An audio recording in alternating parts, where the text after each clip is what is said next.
You can't not remove, for example, there's an area of science, or so-called science, called consciousness studies. And if you read this consciousness studies field, you'll find it's a mess. It's just a total mess. Why? Because they're trying to treat consciousness as a separate thing. Like hydrogen and oxygen. Hydrogen and oxygen are elements. And if you take water and you put water through an electric spark, you can separate the two. Or by hydrolysis, you can separate hydrogen and oxygen from water. And then you get these two elements which you cannot separate or break up into anything more fundamental. That's why they're called elements, right? Chemical. So similarly, they're trying to take consciousness and break that apart from the living entity and from all these other things and put it in a test tube and then make experiments. And it can't be done. It's just not going to happen. Because they don't understand the nature of consciousness. The consciousness is always associated with a living entity. It's never separate from a living entity. But the thing is, the living entity, it's a messy thing. It's got all this personality and individuality and conscious drives and unconscious drives and memory and forgetfulness and desires and likes and dislikes. And it's a big mess, isn't it? Well, the reason it's a mess is because you don't understand the structure of the living entity and what's going on inside. Later on in Bhagavad-gītā, Kṛṣṇa gives that structure. He says the mind is higher than the senses. Intelligence is higher than the mind. And the soul is higher than all of them. Right? So therefore, real knowledge is based on the concept of the soul as an eternal, atomic, meaning it cannot be broken down any further, living, conscious, personal being. And because we're persons, we have relationships. You cannot break things down any further than three. Three. Consciousness, the conscious subject, right? The object, or that which consciousness is directed towards, and the quality, or the contents of the consciousness. You can't break things down any further than that. Okay? Just like the Mayavadis are trying to say, no, actually it's all one. Oneness is the real thing. But one means actually zero. Because if everything is one, then there's no object of consciousness. Consciousness without an object is unconsciousness.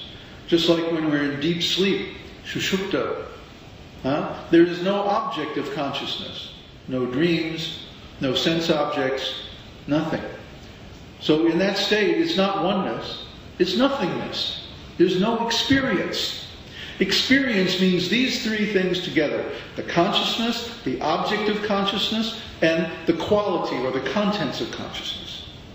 Okay? These three things have to be there for there to be experience, for there to be life, for there to be consciousness at all. Requires all three. Therefore, the consciousness is always embodied. There's no such thing as a disembodied consciousness. Because why? Consciousness must have senses. Without senses, consciousness cannot be conscious.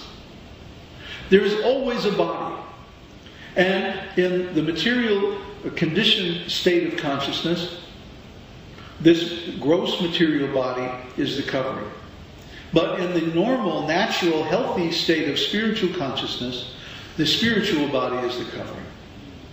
And actually this material body is based on the spiritual body. That's why this material body has 2 legs, 2 arms, 1 head, 2 eyes, 2 ears, 1 nose, 1 mouth. Like that. Okay? Just like Srila Prabhupada makes a nice example. He says, just like if you have a glove, your glove has 5 fingers. Why? Because your hand has 5 fingers. So the covering is the same design as the body that it's supposed to cover. Beautifully simple analogy. Wonderful. Similarly, This material body has two hands, one eye. No. What is it? Yeah, 2 hands, 3 eyes? No? 4 eyes? 4 legs? No. What does it have? 2 hands, 10 fingers, 10 toes, 2 legs. Why? Because the spiritual body is like that. Spiritual body is like that, so the covering, the material body is also the same design. Just like the coat and the shirt and the gloves and the hat, they're made to fit, to cover the material body. So Kṛṣṇa says, just like one puts on and takes off garments, the soul is changing bodies.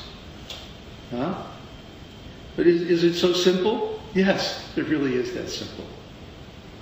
So this analogy actually comes from Kṛṣṇa. Just like even now nutritionists agree that this material bodily form changes every 7 years. Every molecule, every cell, every part, except maybe some bones and some nerve cells deep in the brain, are replaced every 7 years. So every 7 years we have a new body. This is also given in Bhagavad-gītā. Just as the soul changes from a baby to a child, to a young person, to a mature person, to an old man, in this life, similarly at death, the soul changes to another body. It's the same kind of change, except it's happening all at once instead of a little bit at a time. Why don't we notice the body changing during this life? Because it happens gradually, one little cell at a time. We don't see it happening because it happens a little bit every day. But at the time of death, it happens, the whole body changes. But still, it's the same thing, whether it happens slowly or all at once. Same process is going on. And now, what determines how the body is going to change? Well, when we're in this material body, the changes of the body are determined by karma. The law of karma, which if you study astrology is really all about the law of karma. What's going to happen next? Well, what planetary period are you going in? And what things are going to be like? And as you go through life, you see these things change.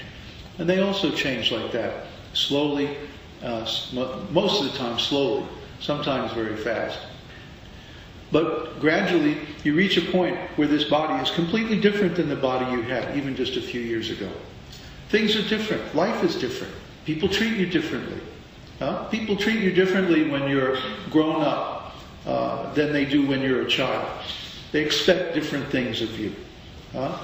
Similarly, when you become mature, when you become middle-aged, when you become old, people treat you differently depending on your material condition and situation. But all of this is simply material, and therefore it's temporary. One of the most important verses in Bhagavad-gītā comes right in the beginning of the 2nd chapter, 2:16. Kṛṣṇa says, sages have determined that whatever is existent is eternal, and whatever is temporary is actually non-existent. This, the sages have determined by studying the nature of both. This is more now. Kṛṣṇa is now speaking on a more general level. Before he was speaking about the body and the soul, but now he enlarges this to a more general statement that, generally speaking, things which are eternal are real. They really exist. And things which are temporary only partially, only sort of exist. Actually, they're non-existent. Just like 100 years from now, where's this body going to be? Non-existent. Right? And 100 years ago, where was this body? Non-existent. So most of the time, this body does not exist. This body only exists for a small segment of time in the middle, so to speak. But in the future and in the past, it does not exist. So actually, most of the time, it's non-existent. Similarly, material conditions come and go. Today it's nice and clear. The other day it was cloudy and rainy. In a few days it'll be hot. Everybody will be swatting flies, sweating. What happened to the winter? Well, time. It went away. That means it's not really real. Those things that are really real stick around eternally, like consciousness, our old friend consciousness. The symptom of the spirit soul is consciousness. Because in all conditions of life, waking, sleeping, dreaming, moving, working, ill health, good health, old age, young age, there is consciousness. Whether the consciousness is filled with nonsense or it's filled with, Vedic truths, it's still the same consciousness. Just like whether the sky is cloudy or the sky is clear, it's still the same sky. The clouds can come and the clouds can go, but they don't really affect the sky. Similarly, the ideas or the contents of consciousness don't really affect the quality of consciousness.